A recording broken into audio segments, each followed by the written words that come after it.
Now that I got that out of my system, on to the pandering. Though, before we get started, I feel like I need to preface this with a disclaimer. I will not only be raising questions and inconsistencies with the dates in Citadel, but I will be very opinionated when it comes to most of these dates.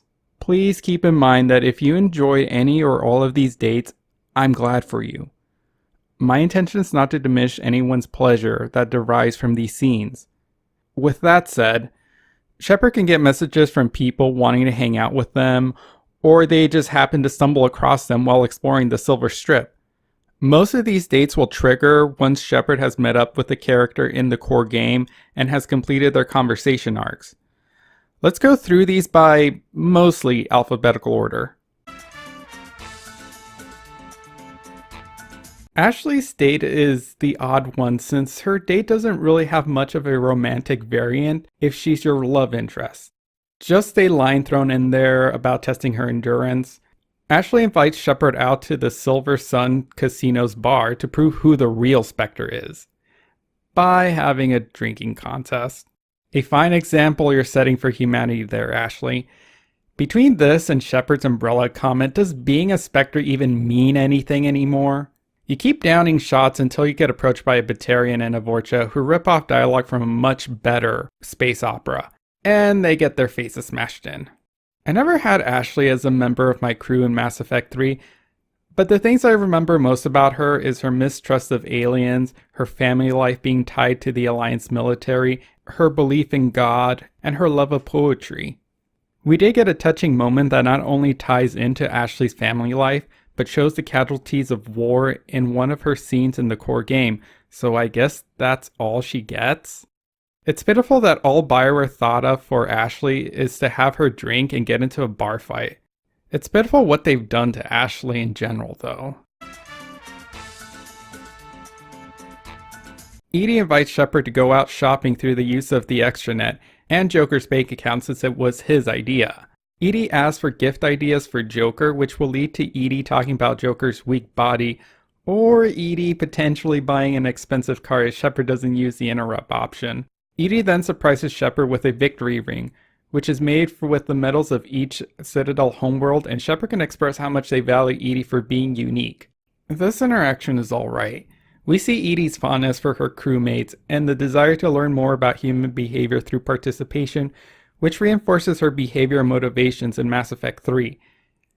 I guess if I had to nitpick, I'd have to say there's a severe lack of philosophies and EDI questioning why organics find comfort in material possessions, since EDI questioning her purpose, nature, and place among organics is a major theme of her character.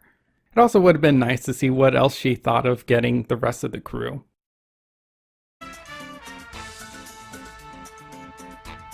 Yeah, excuse me if I devolve into a fanboy rant. If you've looked at my channel, you might have guessed that I have a thing for Garrus.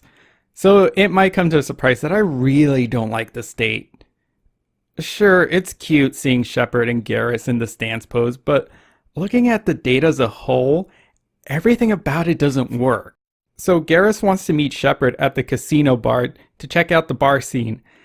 Still raises the question as to why that place hasn't been shut down.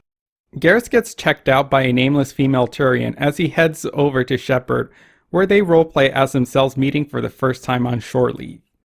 Really obvious roleplaying. I can only assume this is supposed to be a hilarious throwback to the romance scene these two shared in Mass Effect 2. However, in that scene, Garrus was attempting to go through the motions of courtship based on Turian courtship and what he read on human courtship to make an interspecies encounter work. While there is a line that Shepard can say that is role-playing in courtship, and the scene is amusing in how awkward Garrus is being, as Garrus is generally trying not to show how awkward he's feeling and wants his sexual encounter with Shepard to go right, because so many things in his life have gone so wrong. So I don't understand why Garrus and Shepard would be doing this first date role-playing for fun. They've never previously brought up their first time laughing about it in retrospect, and it's not like it's developing their understanding about the differences between their species' courtship rituals. Nor do they have any other roleplay exchanges throughout any romance scene in Mass Effect 3. As Garrus runs out of banter, he surprises Shepard by pulling them to the dance floor and starts performing a tango with them. Been taking lessons on the side. So, sometime during the 6 months between Mass Effect 2 and 3, Garrus, unsure if Shepard was still interested, found the time to learn how to tango while on Palaven between convincing his father and their government about the Reaper threat and operating his task force and preparing his people for the imminent Reaper invasion. I somehow don't believe there would be a dance studio on Palaven teaching human dance numbers. I also don't believe Garrus would be able to learn how to tango by just watching vids in the forward canon unless he had a dance partner. Unless the Normandy has a holodeck that I'm not aware of. And Shepard somehow knows tango moves. Maybe the Alliance training curriculum includes it? Which would contradict the running joke of Shepard not being good at dancing, which is contradicted by this thing. Do you see how contrived this is? And of course, we can't end this date without some reference to reach and flexibility. How original. Why not throw in a calibration joke while you're at it? I'd like to say that the non-romance date is better, but no, it's not. Nameless female Turian still checks out Garrus as he meets up with Shepard. Shepard asks what Turians do with their free time, to which Garrus replies planning about work. Hint, hint. Shepard says, "Screw that, you need to get laid," and tries to hook him up with nameless female Turian. Garrus is awkward and conscious to how witty he is in his romantic date. And nameless female Turian, despite checking Garrus out earlier, now doesn't show any interest at all. Wow, I can totally see the difference between human and Turian dating rituals. I guess it's traditional for female Turians to act stuck up and uninterested despite thinking the male is hot. Must be the reason why nameless female Turian is one of 2 female Turians encountered in this trilogy. Hello, Commander Shepard. Welcome to the Armax Arsenal Arena. She doesn't count. Shepard whispers conversation suggestions, but nameless female Turian continues to be unimpressed. You'd think she'd know who Shepard is at the very least. Shepard can either swag some drinks for Garrus to offer, which I guess makes him more appealing, or Garrus can just go back to talking about work with Shepard. Pfft, what a loser. It makes me wonder, why did Garrus even bother inviting Shepard out to the bar if he was just going to spend his time talking about weapon mods? Maybe he should have invited Shepard out to a weapon store or a shooting range where Garrus and Shepard could bond over their weapons and their friendship. Oh yeah, we already got that. Well, obviously the next thing Garrus and Shepard can bond over is playing wingman or role-playing a first date. You know what would have been great to see? A first meeting between Shepard, Garrus, and Garrus's father. Vicarian Singer is mentioned since the very first game, and Garrus worries about him and his sister throughout most of Mass Effect 3. Wouldn't it have been interesting to see the Turian, who is a C-Sec man to the bone, meet the Spectre that's been influencing his son, and possibly be involved in since he doesn't like Spectres? Maybe have an awkward dinner with Shepard, Garrus, and his father and sister, though not his mother since I think she's off with Zuko's mom somewhere. Have Shepard, Garrus, and Vicarian Singer, who we now know is named Castus, butt heads but results in mutual respect for each other's views. Sure, it sounds like a trite sitcom setup, but you pretty much described Citadel at that point. I guess the fans wanted Garrus and Shepard to do a tango instead. Just couldn't top that shooting on the Presidium, huh, BioWare? The only praise I can give this date is that it's one of the few times that BioWare makes an effort to differentiate between going out with a friend and going out with a lover. It's sadly one of the 2 examples, though. Shepard will receive an email from C-Sec about an incident involving Grunt, and to just meet up with an officer on patrol on the Silver Strip, only to be taken to the ramen stand in the Zakera ward. So rather than summon Shepard to this incident, they just email them and allow them to come by at their own convenience while they just patiently wait there. It's not like they're stretched thin from the influx of refugees or anything. Shepard asks Grunt what happened, and Grunt goes on to explain that some squad mates tried to break him out of the hospital where he was recovering from his Rachni encounter. Which I thought all of Arlac Company died if Shepard rescued the Rachni Queen. But sure, okay. Then he and his friends went out for his birthday to see the Krogan Rebellion Memorial. Then C-Sec showed up, either because they were climbing on the memorial, or maybe that ban on Krogans on the Presidium is still in effect. But Grunt thought it'd be great to throw Rheinkohl at them, which set the shuttle on fire. Grunt then hijacked it in the chaos and crashed it. C-Sec tried to use riot foam on Grunt to no effect since he was on fire. He sure does look pretty good for being on fire after that Rachni incident. Only for Grunt to get hungry, so he stopped by to get some noodles where C-Sec apprehended him. Shepard can either make Grunt apologize or make up a story about Grunt being part of a secret Spectre task force. But either way, Shepard takes responsibility for all the damages and Grunt goes free. Shepard asks Grunt how the noodles were, then praises Grunt. First off, more disrespect for the Spectre title. Second, why is Shepard praising Grunt for his actions? Does Shepard secretly wish they could go crazy on the Citadel? Which they kinda did already? Or have some sort of issue with authority? This is likely a reference to the movie The Hangover, a movie that I personally did not find funny at all. So maybe I'm just being a prude, but is it supposed to be acceptable to do any of this? I'm sure glad Shepard is encouraging a young Krogan to be an upstanding citizen of this galactic community by being so destructive and engaging in possible underage drinking, but that's a topic for another video. If your Shepard is a spacer, they will get an email from their mother, Hannah Shepard, to give her a call. We finally see Shepard have a conversation with her mother since the first Mass Effect game. Hannah Shepard mostly talks about how she and Shepard would tell stories of adventures, as that's the life that Shepard always dreamt about as a child, and now they're living it. It's a nice touch and better than just hearing about how proud she is of Shepard secondhand. The only criticism I can give it is that the conversation should have been scripted to where Shepard is looking to an off-screen monitor and showing Shepard's face change expressions from nostalgia to worry when they say goodbye. Jack's date will only become available once Shepard unlocks Jack as a recruitable squad mate for the Armorex Arena. You'll fight against 2 rounds of enemy waves with Jack before the scene is triggered at the end of the second round. Shepard and Jack will comment on using combat simulators as a way to de-stress before Jack destroys the Atlas with a biotic shockwave, commenting on the sound it makes. If Shepard is in a relationship with Jack, she'll comment on being turned on.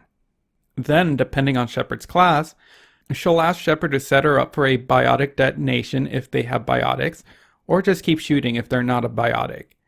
That's actually a nice line for not only Shepard's rarely mentioned class, but of the in-game mechanics. There'll be a Paragon interrupt at the end where Shepard takes the kill shot and pulls in Jack for an action movie kiss with environmental innuendo. Am I the only one that thinks this probably should have been a Renegade interrupt? Even more confusing is not taking the interrupt, which just leads to Shepard taking the kill shot. Then the scene just ends after the Atlas explodes with no post-banter. Jack not only gets a second date, but it varies greatly depending on her romance status. If Shepard's in a relationship with Jack, she'll surprise Shepard by making him get a tattoo.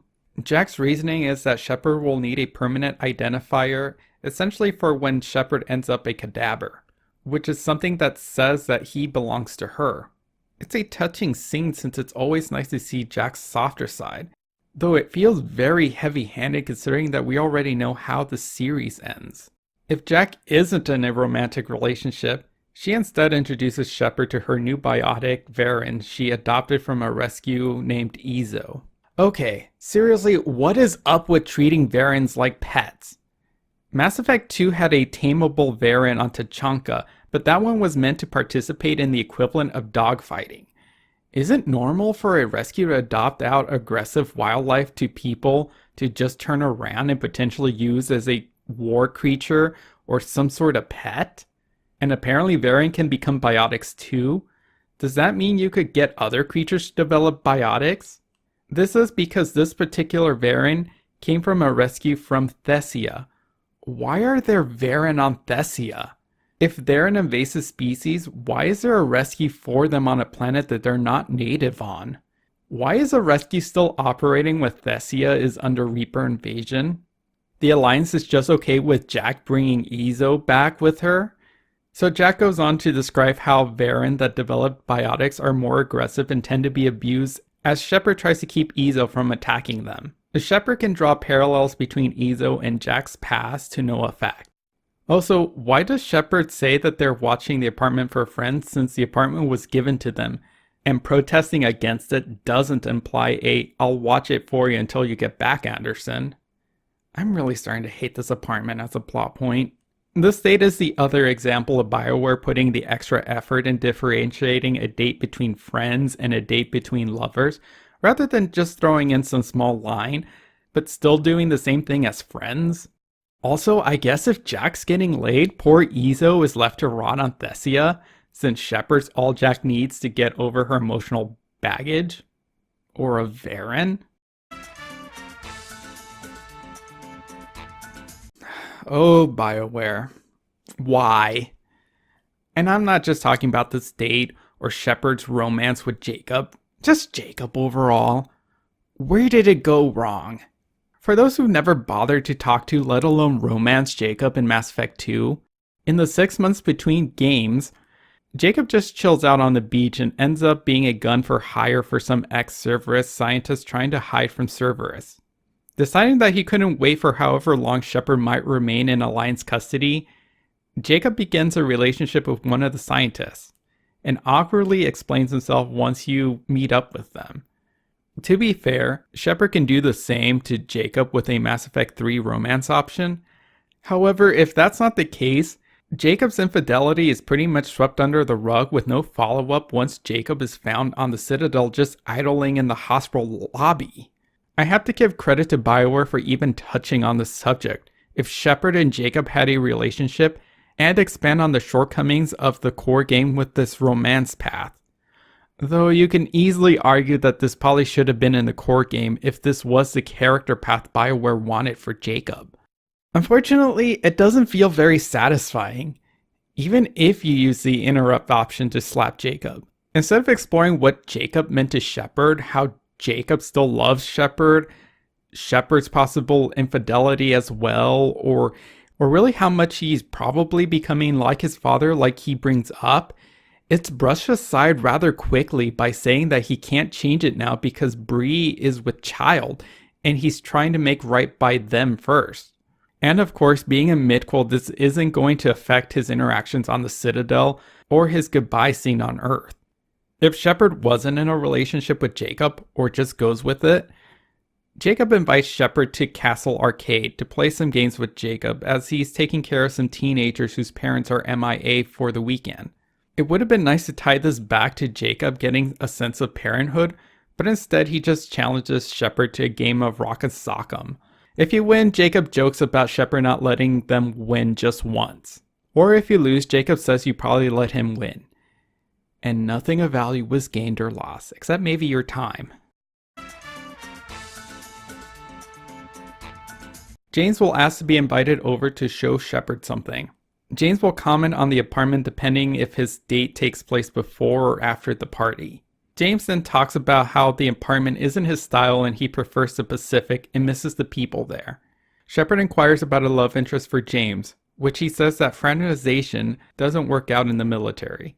James will then reference Shepard's love interest, or lack thereof if Shepard's a male, or a female Shepard will bring up the fact that James flirts with her. James will say that he isn't serious with the latter, and asks if he's making things awkward for a Shepard if she is in a romance with someone else.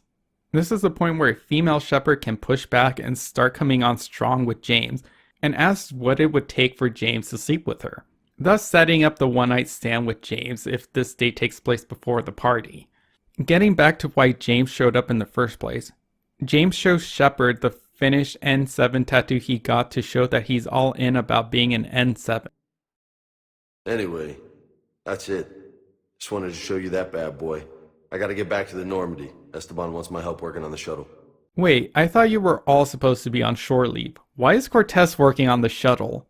As James is leaving, He'll comment on the punching bag, again referencing this being his first time in the apartment or after the party. You can then interact with the pull-up bar when James mentioned that his personal pull-up record is 182, which will require you to sit there at tedium for 13 minutes, alternating between interrupt prompts until Shepard hits 183 pull-ups. You will get a verbal pat on the back by James for wasting your time.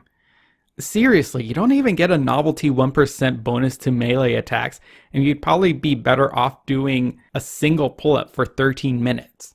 Aside from the pull-ups, this is a very sound date, and it showcases what BioWare is capable of when they are at their best. James's date builds on his character development from the core game, has a nod to the player's romantic choice, acknowledges something as simple as James was here at the party before, and has excellent camera work.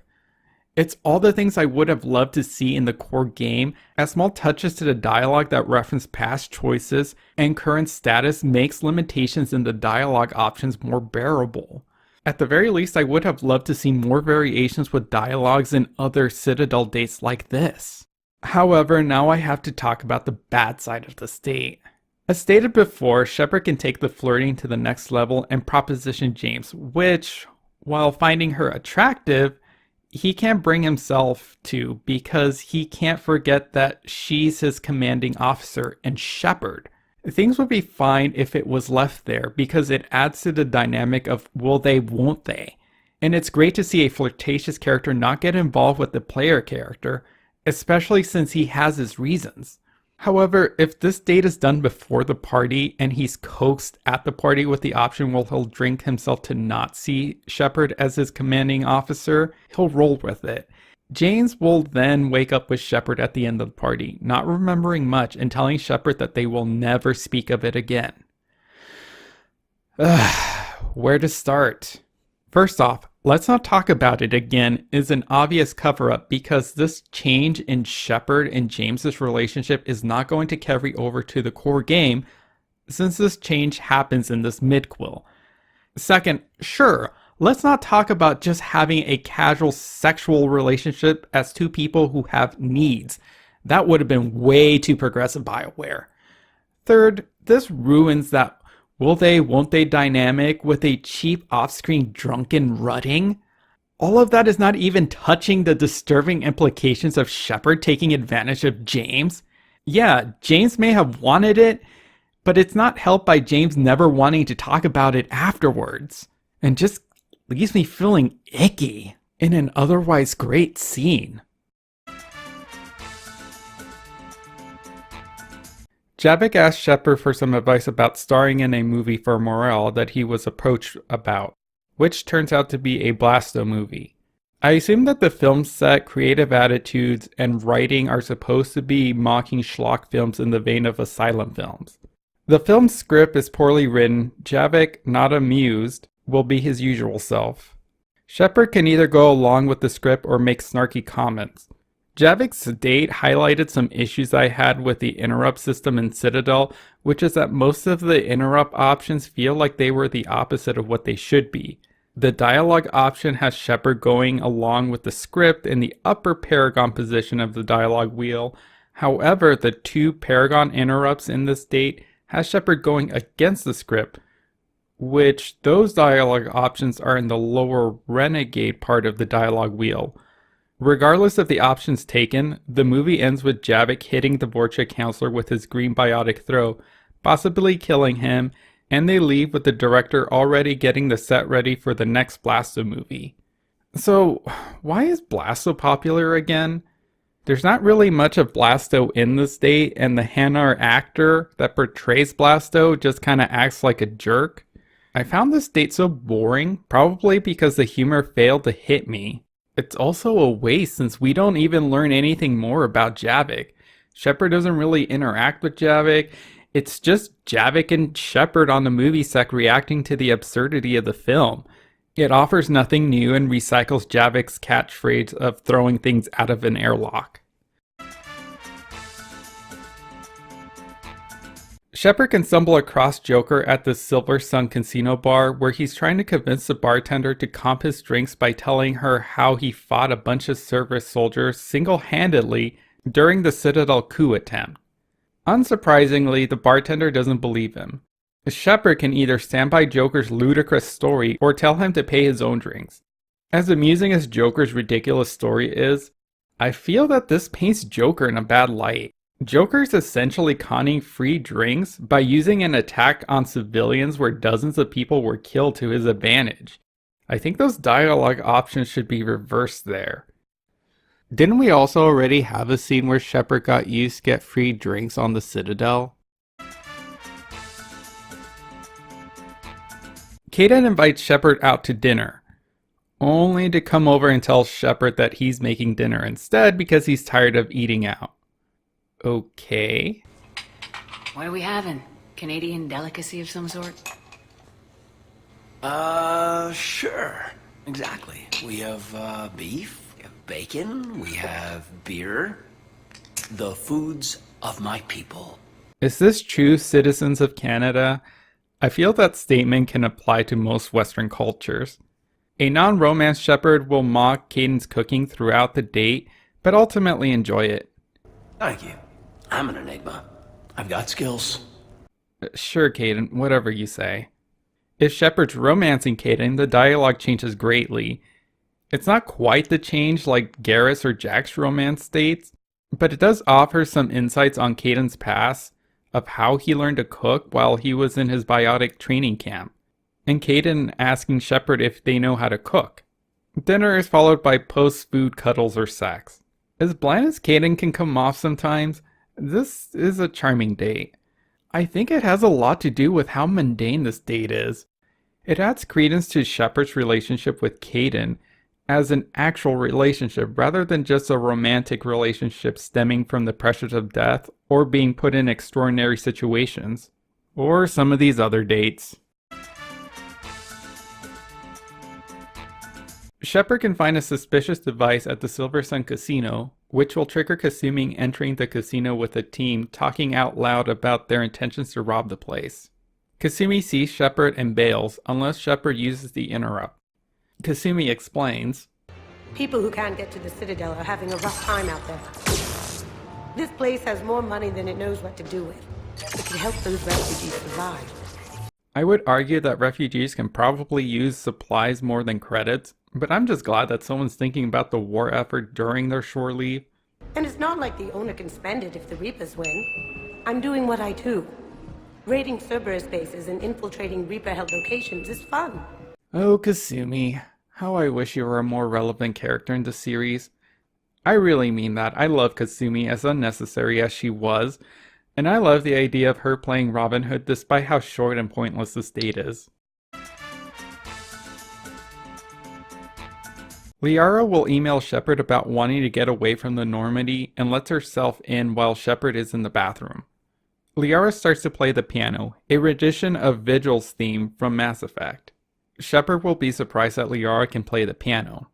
Actually, this is the only song I know. That's certainly been true throughout the series. Liara can explain that she knows how to play the piano because she learned it from an archaeologist at a dig who carried around a portable piano and taught it to Liara during a sandstorm.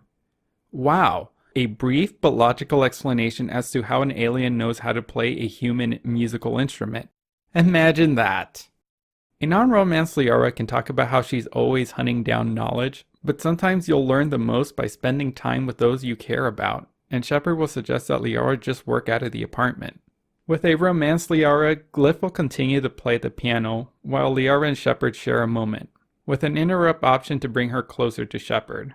Shepard can kind of insult the nice piano rendition of Vigil, or come close to talking about their plans after, well, I think at this point the characters have read ahead on the script and know that that's not going to happen. Either way, Liara mills around the apartment afterwards with Glyph, who will play the piano when prompted. Overall, this is a nice quiet moment to share with Liara, taking some time to reflect even though they seem to go out of their way to not talk about the Reapers. Miranda emails Shepard wanting to see their new place, but mostly wants to follow up with reports of Shepard having gone crazy following Citadel's story. It's odd that Miranda would need answers from Shepard since she's been involved in Citadel this whole time. This is where Shepard can follow up with Miranda on the clone's existence as previously mentioned, though Miranda seems more interested in Mary Sue. But about this Brooks. Heard anything? Not as Brooks, but as Hope Lilium. Another lie, certainly. When the collectors showed up, she put together the dossiers on your crew for the elusive man. Never paid her much mind. Interesting. What's funny about this comment is that it's retconned by Mac Walter's fanfic issue 11. I mean, really? A clone? Even the characters realize how ridiculous the plot of Citadel is, but self-deprecating comments doesn't make it better. I'm not sure the galaxy could survive 2 Shepards. Think of the property damage. You don't need to speculate, just look outside. Oh, they shut down my favorite sushi place. How can you see that from outside this window? The landmarks outside clearly are the silver strip from across the entrance of the apartments, so you're just looking at the Armorex arena. The sushi restaurant is on the opposite side of the strip. Hey, it was the clone's plan, not mine. Blowing up a fish tank shouldn't be part of anyone's plan. Although executing marine life seems to be some sort of hobby with you. No wonder your clone couldn't resist. What are you talking about? When has Shepard killed any aquatic life? Is this a reference to possibly letting cavenfish die? It can't be the Leviathans, since Shepard doesn't kill any in that DLC. And being a DLC, the galaxy may not know that Reapers are based on an aquatic creature. Miranda will bring up on how unnormal Shepard's life is. Regardless of the dialogue option, Shepard will concede to this fact as clumsy setup for her next date. Miranda will then question how she can be sure that Shepard is the real one and not the clone. A non-romance Shepard will tell her that it doesn't matter since they're the only one left. A romance Shepard will have an interrupt to convince her with a kiss, or let the scene play out with Shepard convincing her with the only the real Shepard knows where your G-spot is. I'm pretty sure I suggested something similar with the plot, though with more important information. Wow, this date's really going out of its way to point out how nonsensical the plot of Citadel is. Miranda will later invite Shepard out to the Silver Sun Casino, wanting to enjoy themselves away from the running and gunning. I was thinking about our talk earlier. About having a normal life. Actually, you just mentioned that Shepard's life isn't normal. Neither one of you expressed the desire for a normal life. In fact, that would contradict what Spacer Shepard and their mom discuss about Shepard living the life that they always dreamt of as a child. Miranda will admit about being bad at being normal. I think losing at a casino game is pretty normal.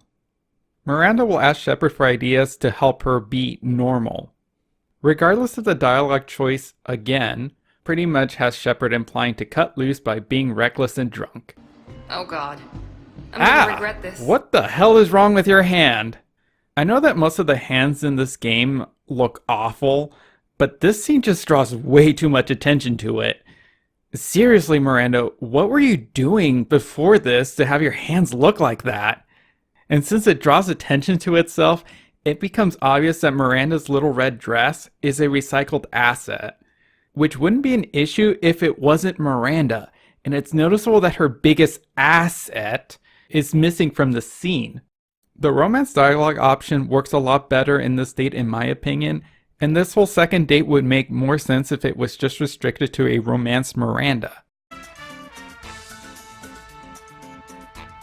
Mordin is not in the Citadel DLC since he's either dead or hiding when the DLC is accessible, but that doesn't stop from Mordin being included. Mordin's STG buddies will break into the apartment after the party, but before Shepard wakes up. Does that mean they watched Shepard's drunken ruttings? Anyways, they left a message from Mordin, who wanted Shepard to have his old recordings of his old works of human genres of entertainment, including another Gilbert and Solomon song with science terms. In prophase you see chromatins condensed to chromosomes. In metaphase their centromeres aligned to make new homes. A children's 50-ish era educational show. Hello, Perry the Pyjack. Happy to be here. Science fun today, very respected. Education of youth vital for future. Another science song using John Brown's body as the tune. Glycine, valine, leucine, isoleucine, alanine. They all are aliphatic, so you will not see a ring. A noir story. Omega. Sky was color fit cam tuned to a dead Vorcha. Business so bad that if Volus would have sold my suit.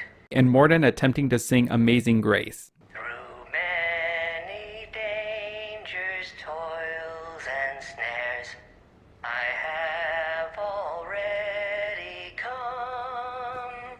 Of course, Mordin's SGG bodies won't drop off this datapad if Mordin was shot in the back by Shepard despite fulfilling the will of the Dalatrass, nor if Mordin was convinced to not cure the genophage.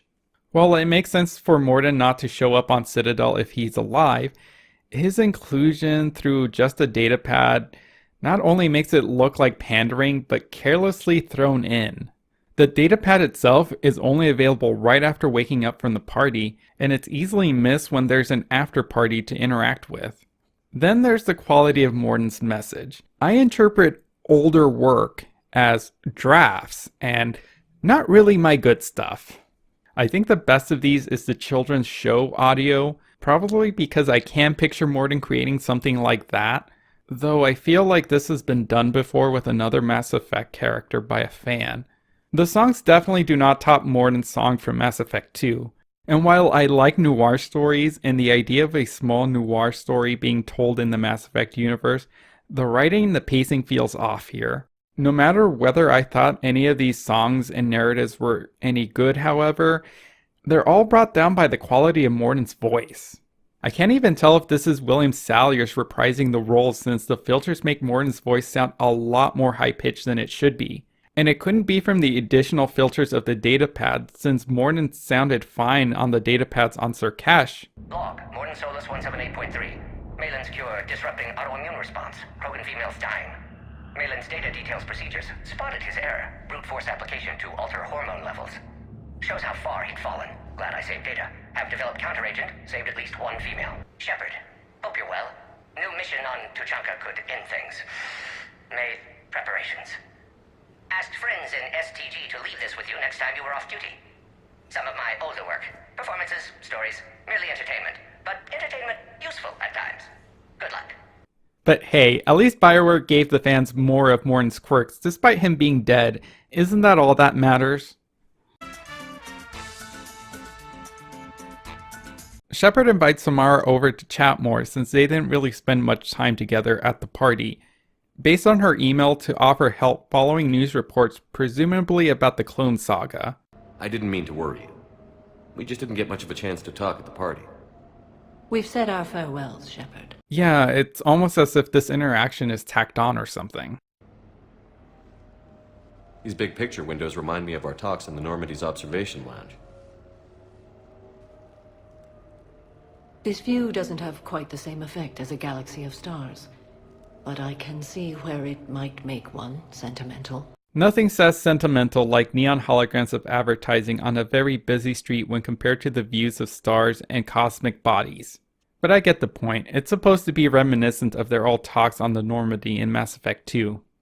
Something that I like is that the second part of this date varies greatly in the dialogue depending on the dialogue choice, even if the third part of it ends at the same place. Shepard can either start talking about articles they found on Samara and her heroic exploits, which leads her to turn it around on Shepard, or Shepard will ask Samara what they should do, where Samara will suggest watching people from the window and try to figure them out based on what they see, which leads Samara to show a sense of humor and make up something before turning her attention to Shepard. Regardless of Shepard's response to Samara's questions of what they think about what the media says about their exploits, the date ends with Samara being content staying together longer, even if there's nothing to say. My snarky commentary about this date being tacked on aside, this date's actually a very nice sentiment between Samara and Shepard, giving us something similar but a new interaction between these two characters that is a very nice callback to their interactions in Mass Effect 2. But then there's the pandering interaction. If Shepard isn't in a romance and had previously attempted to romance Samara in Mass Effect 2, Shepard will mention having missed Samara before talking about Samara's heroic exploits. then can use an interrupt to take Samara's hands and talk about how they feel about Samara. Samara, being visibly conflicted, tries to leave, but Shepard grabs her arm and quotes Samara's words when she rejects Shepard's advancements in Mass Effect 2. In another time, in another life. Shepard stating that times are different because of the Reapers. Samara states that her answer can't be different, but mentions that her way of life, the Justicars, are dying, but wants to hold on to her code and makes no promises, before rolling with it and kissing and embracing Shepard and wanting to live in this moment. Where to start with this one? One of Samara's interesting character traits is her strict following of her own moral code, as long as it doesn't conflict with the codes of the Justicar. And while love and relationships aren't forbidden by the code of the Justicars, Samara has chosen to never become involved with another person despite her feelings due to personal reasons.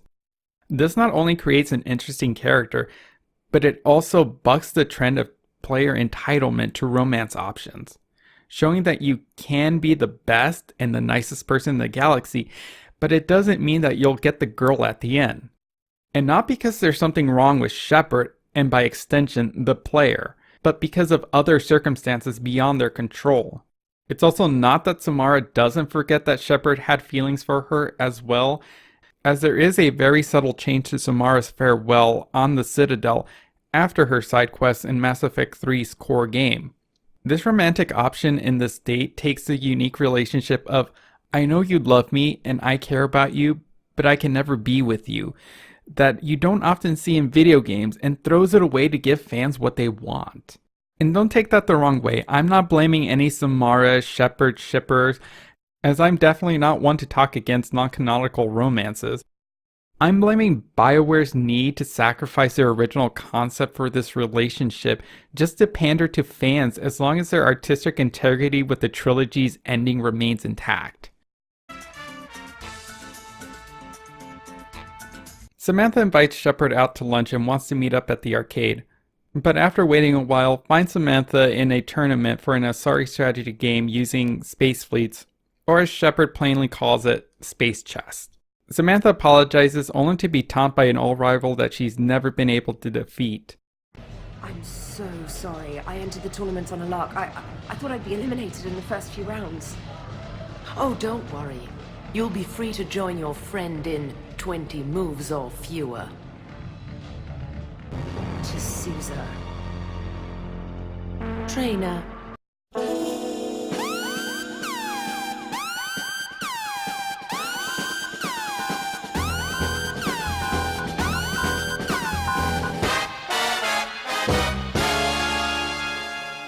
Shepard will encourage Samantha to play against Tazuza. The game gives players a neural shock whenever they lose a piece in order to disincentivize sacrificing pieces. The game is actually not shown, and we cut to the deciding turn. Shepard can either watch quietly, which leads to Samantha losing the game, talk about how Samantha is better because she's helping a real war rather than mentoring through simulated games, which leads Samantha to sacrificing a piece to win the game, so much for disincentivizing that. Or Shepard can trash talk Tazuza by talking about how Thessia was taken over by the Reapers, along with the Asari not being able to handle the Rachni Wars and the Krogan rebellions on their own. You had all the warning in the world and the Reapers just rolled in. Excuse me, I'm trying to play. You're trash talking. That's another strategy that doesn't work on the Reapers. Which leads to distracting Tazuza into ending her turn early, letting Samantha win. So I guess Samantha is good, but not good enough to win on her own without Shepard distracting the competition. It would have been acceptable if Samantha took a lesson away from it, that war isn't just about tactics, but morale as well, but nope, it's just for a good cause. Or hitting the showers if she's your romantic love interest. Also, why did Tazuza get knocked out from losing when the Solarian before just got a little shock?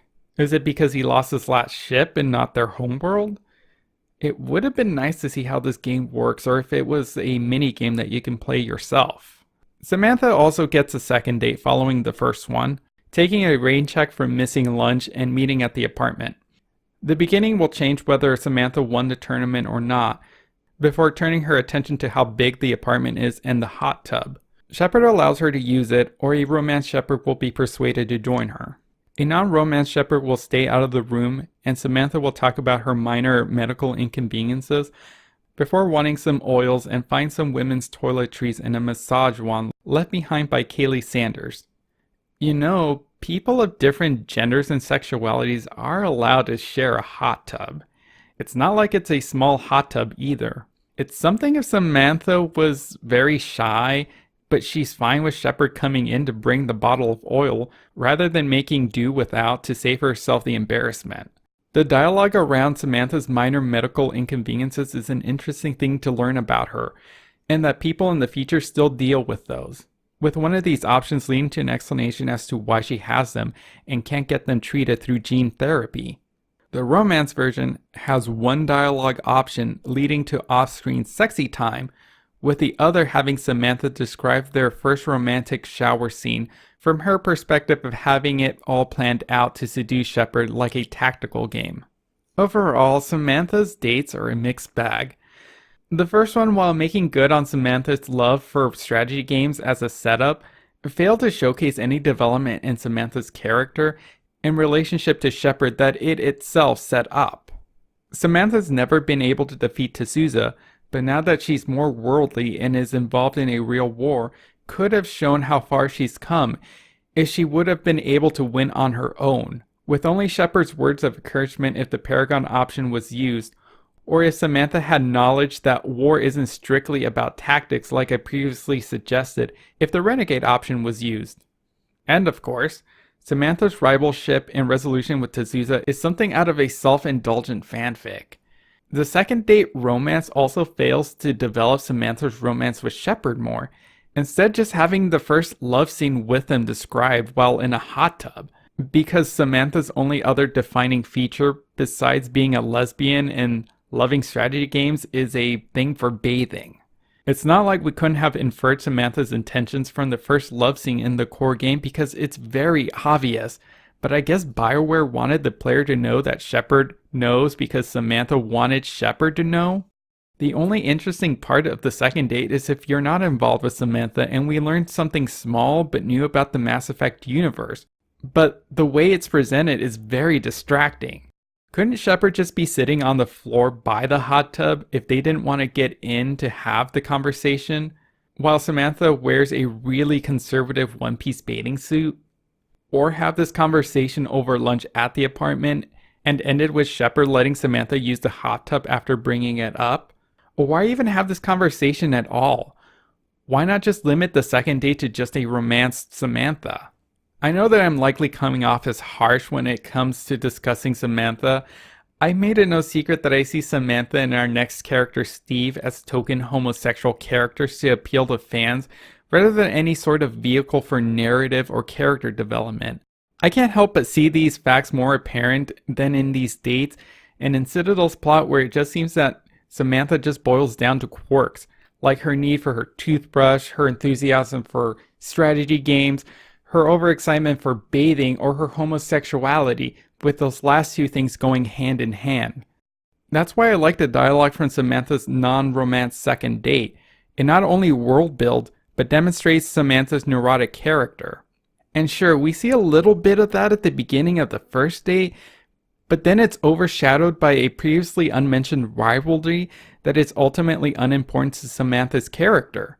Whereas Samantha sharing her medical history not only shows part of her neurotic character, as it might have been making her a hypochondriac, but her inexperienced nature when she's been taking placebos for years.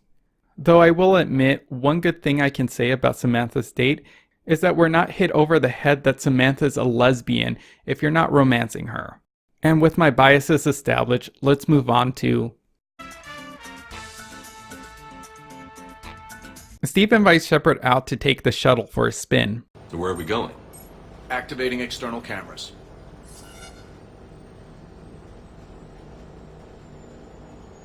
I didn't know this shuttle had virtual windows. Neither did I, since they were just written in. It's not like this wouldn't have been helpful or made the scene where the crew returns to Earth more interesting than watching it on a tiny monitor. Steve demonstrates the rush of deactivating the shuttle's Mass Effect dampeners. Shepard can encourage more action or keep it steady. Steve briefly explains the effects of G-force on pilots without the dampeners. Shepard will then ask Steve if he misses piloting a fighter. Steve expresses that he doesn't, and rather be Shepard's shuttle pilot, since while Shepard is invincible as a ground force, he's vulnerable while he's in a shuttle, and Steve feels that he's the only one to be trusted to make sure that Shepard stays safe. Shepard can agree or comment that Joker is a good pilot too. A romance Steve will express his love, and he'll make use of the shuttle's autopilot so both of them can cuddle in the back. Steve also gets a second date that includes James, as Steve and James want to watch a game of Biotic Ball, where an Earth team is facing off an Asari team. Steve and James will banter back and forth about who will win, and ask Shepard which team they think will win. Regardless of the choice, the Earth team wins, and it's revealed that Steve and James had a bet to see if Shepard would pick the winner before leaving. If Steve is romanced, what the hell was that look, James? It's like he had a gay panic moment or something. James leaves Steve and Shepard to their cuddling. I don't take as much issue with Steve's dates as I did with Samantha's. Sure, both of Steve's dates offer nothing new thematically that isn't already present in the core game. Steve has full faith in Shepard and will always have his back, whether it be romantic or not. Also, assuming that you're friends with him. The first date I thought did a good job incorporating Steve's past experience with his fighter pilot days, and with the second date showing Steve and James's friendship with their sports fan bantering. Contrast this to Samantha's dates, where the first one shows very little in terms of emotional relationships between Shepard and Samantha, and the second date just being a thing that happens rather than having a thematic point to illustrate the trust. And yes, I like this bantering between Steve and James. I like it when characters will casually imply one's sexuality without being obvious and how subtle they are trying to be. Such was the case with Samantha's introduction, or hitting us over the head over and over, such in the case with Steve in Mass Effect 3. The issues I have with the second date is that Steve will not mention never betting against Shepard if Shepard picks the losing team, which loses that theme of standing by Shepard if you're not involved with Steve, and renders his date thematically pointless in that scenario. Overall, Steve's dates are alright. Better use of Steve's dedicated character, but rather forgettable since we've seen these sentiments for Shepard before. And seriously, James, what the hell was with that look? Tali will want to stop by to hang out because Shepard has a place they can call home. Shepard will ask what she's got going on, and Tali will quote a movie. Tali is shocked that Shepard doesn't know what she's referring to and decides that she's going to be a fangirl for the evening. The movie Tali is referring to is Fleet and Flotilla, a film about an interspecies romance between a male Turian and a female Quarian that Tali watched frequently as a child during sleepovers. Shepard can be nice about Tali's love for what they likely perceive as a cheesy romance movie, and Tali will promise to show them gifts of this film on Tumblr. Or Shepard can say what they're thinking, and Tali will tell them not to ruin the movie for her based on her history with it. If Tali is romanced, oh boy. She will activate the sing-along mode from the musical version of the film, and will sing along using I Was Lost Without You as the score very poorly. Now unmasked, I feel your skin on mine.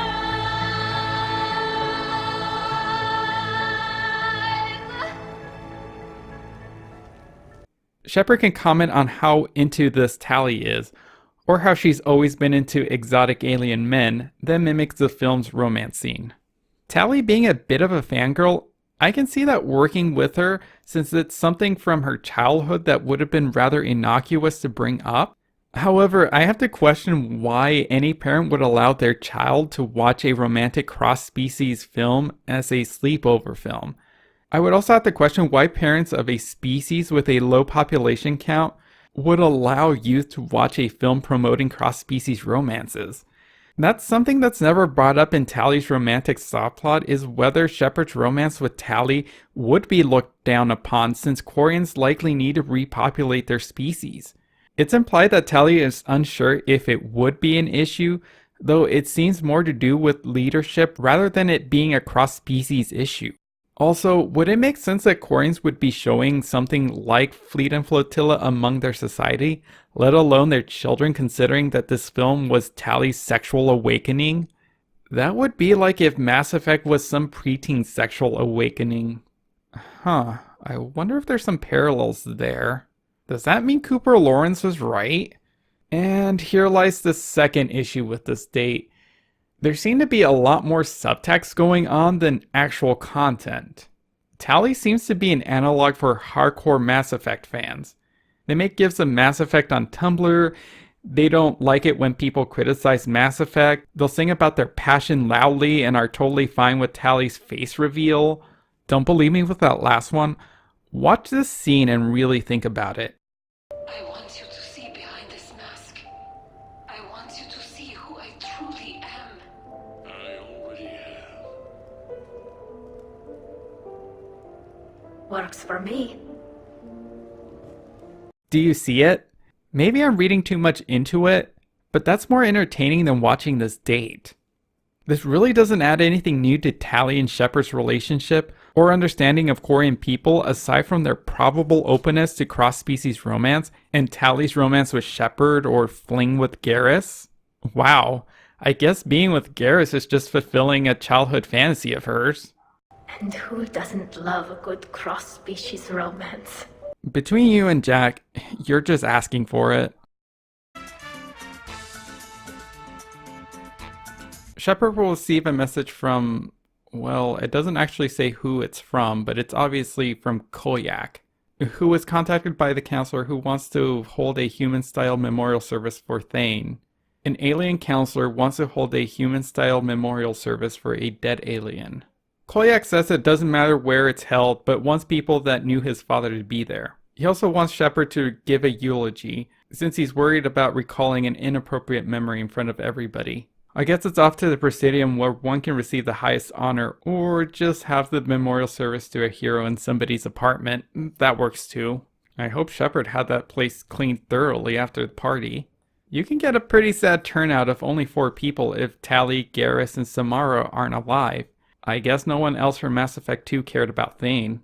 Shepard gives a really good eulogy followed by Koyak. Afterwards, Koyak mentions trying to get the Solarian counselor to support research for Kepler syndrome, and will give Shepard some video messages that Thane tried to send to them while they were incarcerated on Earth. Thane mostly gives updates about moving to the Citadel and staying close to Koyak, mentioning that his Kepler syndrome is getting worse, a trip that he took to New Mexico, and a final goodbye message in case he doesn't see Shepard again. If Thane was romance, Shepard can give a different eulogy, reflecting her feelings for him, and Thane's messages vary to include their relationship. There's also a 4th message that describes the feelings that Shepard has given Thane. It's really quite touching. My earlier nitpick aside, this is actually a well-done sequence, and my only real criticism is why wasn't something like this included in the core game? Shepard can run into Wrex at the Silver Sun Casino. Again, why is this place still open? Wrex is exhausted and in hiding since every female Krogan wants the clan leader who cured the Genophage to serve their firstborn, despite his protests about being exhausted. Bakura apparently encourages this behavior. I'm telling you, Shepard, I'm in no shape to fight Reapers. Yay, a mention of Reapers among Rex's comments about being exhausted from being raped for his seed. I'm not exaggerating either. I would have thought you'd be enjoying the perks of Krogan fertility. Enjoying it? There's a line of females outside my dwelling right now. Stretches on for as far as you can see. I had to sneak out my own bathroom window. Even then, I was cornered by 2 more females on the ride from Tuchanka. Aren't you in charge? They could at least hold off until after the war. You've never been stalked by a fertile Krogan female, Shepard. There is no holding off, just holding. Yeah, I guess it's funny that Wrex is getting raped to the point of hiding and needing a bag of ice for his genitals, because normally a guy would want a line of women outside of their house waiting to have sex with them. That isn't sexist at all. The thing is, in order for this joke to even work, it has to be at the expense of someone that's lewd and sees women as sex objects, so that when the tables are turned, it's not only funny, but can be seen as sort of a cosmic retribution, which is a terrible thing to think of when it comes to rape. So you also need the character to express that they enjoyed it at first, but now it's too much for them. Look, I get it. This joke is supposed to be like the Futurama episode Death by Snoo Snoo, but the reason why it doesn't work is because Wrex has never been a character that's been perverted or has mistreated women. If anything, he's always been respectful of not only female Krogans by letting them manage themselves, but I can't even recall him ever bringing up a female Shepard or Ashley's gender at all, always seeing them as warriors like himself. This joke might have been funnier if it happened to Reeve, but using Reeve doesn't have the same impact because as a player, we don't share a connection to Reeve. The closest squad mates that come to being hypersexual would be Jack, Morinth, and James, and none of them would have worked for the setup, with the latter already having something possibly similar happening to them. Then there's some mention of Bakara, who encourages other female Krogans to assault Wrex, which seems to be out of character. Also, wouldn't it be detrimental for a species that was only a few generations away from extinction to limit the gene pool like that? I would think Bakara would want the females to breed smartly instead of through instinct. Oh well, just laugh along with Wrex's misery. Shepard can find Zaeed playing the claw machine at the arcade, trying to win a prize for a crying kid who's no longer there, since Zaeed has been at it for so long. He'll ask Shepard for more credits. Isn't there something better we could go do? What could possibly be more important than Zaeed Masani not getting bested by some fucking kids game? Shepard can give in or step in, with Zaeed losing again, or Shepard easily getting a prize. Zaeed is convinced that the machine is rigged and swears vengeance on the inventor of the machine, only to turn around and ask Shepard for more credits to play. This time he wins and hands the prize over to a nearby Asari. Shepard asks what they should do, and among the things Zaeed suggests, playing the claw game is one of them. Shepard can tell him that another victory won't top the one that he just had, and they leave for drinks. Or Shepard tells him he better play with his own credits this time. Zaeed mentions that he can fund his own addictions and that he's an all-in kind of guy. I'm really at a loss at what this scene even is. Is it supposed to be funny that a tough mercenary like Zaeed is being foiled and addicted to defeating a claw machine? I don't think I would use addictive to describe Zaeed's character. He's vengeful. Is that the joke? I think what makes this scene feel even more ridiculous is that we're never given a reason why Zaeed doesn't join Shepard back on the Normandy. He'll just stand there on the Citadel doing nothing, aside from playing claw games at the Citadel. I'm sure there's an allegory about a DLC character sucking credits away from the player somewhere. So, there you have it. That was one of the main selling points of this DLC, and likely why fans remember Citadel so fondly, but I can't really agree with them. Many of these character scenes at best offer nothing new with that character or their relationship with Shepard, and at worst cause inconsistencies that ruin the character's motivations just to appeal to fan shippers. Even the best scene, Thane's service, is brought down by the feeling that it should have been part of the core experience rather than an afterthought to be sold to fans later.